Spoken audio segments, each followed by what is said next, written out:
Hello Naveen. Hello sir, നമ്മൾ തമ്മിൽ deal ചെയ്ത പ്രോപ്പർട്ടി ഇല്ലേ, അതിൽ നിർമ്മാണ പ്രവർത്തനങ്ങളൊക്കെ ആരംഭിക്കുക. വിലയ്ക്ക് വാങ്ങി കാശും തന്നിട്ട് എഴുതി ഒപ്പിട്ട് തന്നല്ലേ ഞാൻ. പിന്നെ എന്തിനാടോ താൻ എന്നോട് ഇങ്ങനെ ഒരു അനുവാദം ചോദിക്കുന്നേ? ഇനി അത് തന്റെ സ്ഥലമല്ലേ? ഏയ്, അങ്ങനെ ഒരു വേർതിരിവൊന്നും വേണ്ട സർ. സാറിന്റെ നാട്ടിൽ വന്നിട്ട് ഒരു പ്രൊജക്ട് തുടങ്ങുമ്പോൾ സാറിനെ മുൻനിർത്തിയല്ലേ ഞാനത് ആലോചിക്കത്തുള്ളൂ. ആ, ബുദ്ധിയുള്ള ബിസിനസ്സുകാരൊക്കെ അങ്ങനെ ഗ്രൗണ്ട് സപ്പോർട്ട് വേണമല്ലോ. ആ കാര്യത്തിൽ താൻ പേടിക്കണ്ടോ? ഞാൻ മാത്രമല്ല, ഒരു നാട് മുഴുവൻ തന്റെ കൂടെ നിൽക്കും. സർ, ഞാനവിടെ ഉദ്ദേശിക്കുന്നത് ഒരു ഫാം ടൂറിസമാണ്. അതൊരു വൈൽഡ് സ്കെയിലിൽ ചെയ്യാനാണ് ധാരണ. സാറിന്റെ അഭിപ്രായം എന്താ? ഓ നവീനെ, ഞാനൊരു ബിസിനസ്സുകാരനൊക്കെ തന്നെയാ.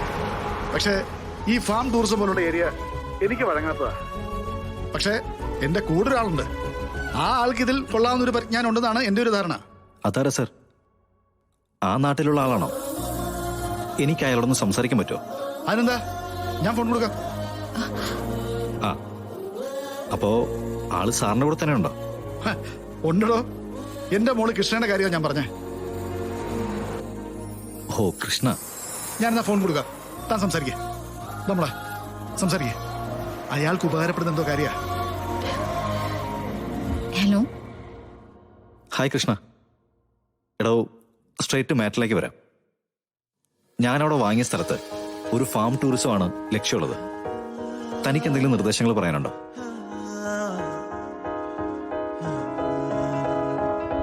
ഞാൻ പറയുന്ന ഐഡിയകളൊന്നും നവീൻ സാറിന് കണക്റ്റ് ആവുമെന്ന് തോന്നുന്നില്ല.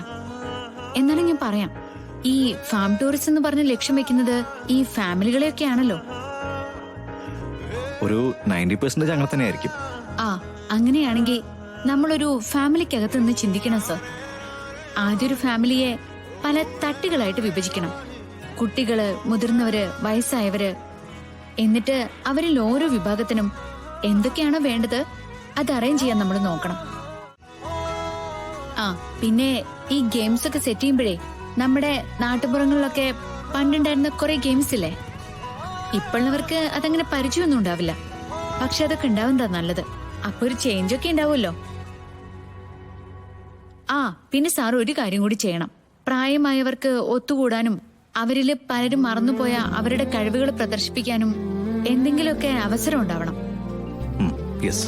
അതവർക്കൊരു നൊസ്റ്റാൾജിക് മൊമെന്റ് സമ്മാനിക്കും.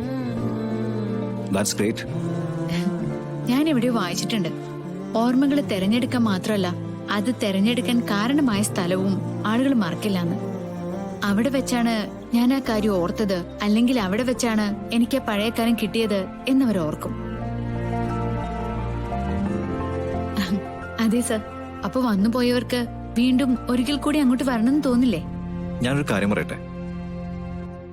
എന്റെ വൈഫ് ഗാഥ മുൻപൊരു ഗവൺമെന്റ് പ്രൊജക്ടിന് വേണ്ടി ഒരു ഐഡിയ പറഞ്ഞിട്ടുണ്ടായിരുന്നു. എക്സാക്ട്ലി ഏകദേശം ഇതുപോലെ തന്നെയാ അത്. അതെങ്ങനെയാണോ നിങ്ങൾക്ക് രണ്ടുപേർക്കും ഒരേ ഐഡിയാസ്? ഇതൊക്കെ വായിച്ചും കേട്ടുള്ള അറിവല്ലേ സർ. ഞാൻ വായിക്കുന്നത് സാറിന്റെ ഭാര്യയും വായിച്ചുകൂടുന്നില്ലല്ലോ, തിരിച്ചു ആവാം.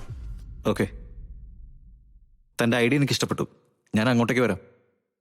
എന്നിട്ട് നമുക്ക് ഡീറ്റെയിൽ ആയിട്ട് സംസാരിക്കാം.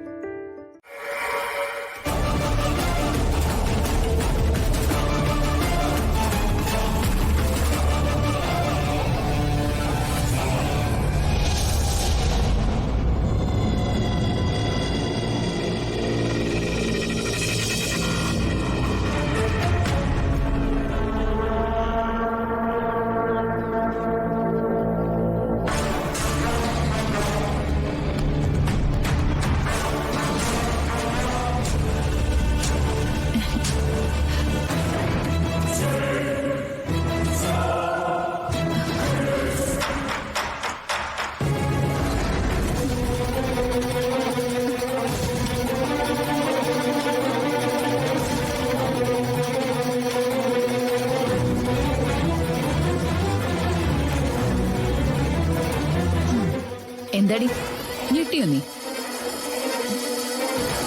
ഹാ, ഇങ്ങനൊരു സ്ഥലത്ത് വെച്ച് നിന്നെ എന്റെ കൈ കിട്ടുമെന്ന് ഞാൻ കരുതിയില്ല.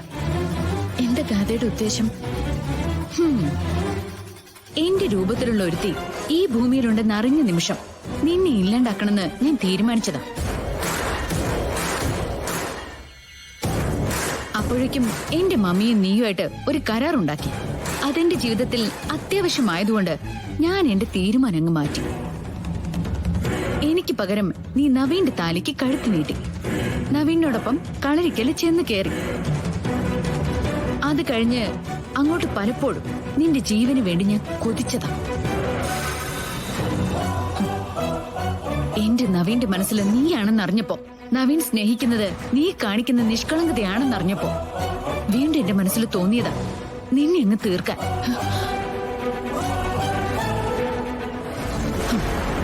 പക്ഷെ നീ മിടിക്ക. എന്നെ മാത്രം സ്നേഹിച്ചിരുന്ന എന്റെ മമ്മിയുടെ മനസ്സിലേക്ക് നീ അങ്ങോട്ട് ഇടിച്ചു കയറി. കളരിക്കൽ വീട്ടുകാരുടെ മനസ്സിലേക്ക് നീ ഇടിച്ചു കയറിയതുപോലെ. നീ നിന്റെ അമ്മയും കൂട്ടി നാട് വിട്ടു പോവാണെന്ന് പറഞ്ഞപ്പോ ശല്യം ഒഴിഞ്ഞു ഞാൻ കരുതിയതാ. പക്ഷെ അന്ന് മുതലാ ശരിക്കും നീ എന്റെ ശത്രുവായത്. ഒക്കെ ഗാഥയുടെ വെറും തോന്നലുകളാ. എനിക്ക് ഗാഥയോട് ഒരു ശത്രുതയില്ല. നവീനെ ഞാൻ ആഗ്രഹിച്ചിട്ടുമില്ല. നിങ്ങൾ രണ്ടുപേരും ഒരുമിച്ച് ജീവിക്കണമെന്ന് തന്നെ ഞാനും ആഗ്രഹിച്ചിട്ടുള്ളത്. വേണ്ട, ഇനി നിന്റെ കള്ളക്കഥകളും ഞാൻ വിശ്വസിക്കില്ല. എന്റെ നവീനോടൊപ്പം ഞങ്ങളുടെ ബെഡ്റൂമില് നീ ആദ്യ രാത്രി ആഘോഷിച്ചു. ഇങ്ങനെ മണ്ടത്തരം പറയാതിരിക്കുക ഗാഥ. അങ്ങനെയൊന്നും സംഭവിച്ചിട്ടില്ലെന്ന് ഞാൻ നിന്നോട് 100 വട്ടം പറഞ്ഞതല്ലേ. നീ പറയുന്നതൊക്കെ വിശ്വസിക്കാൻ ഞാൻ ആ ലോട്ടറിക്കാരനോ അയാളുടെ ഭാര്യയോ അല്ല. ഇത് ഗാഥ ശ്രീനിവാസ.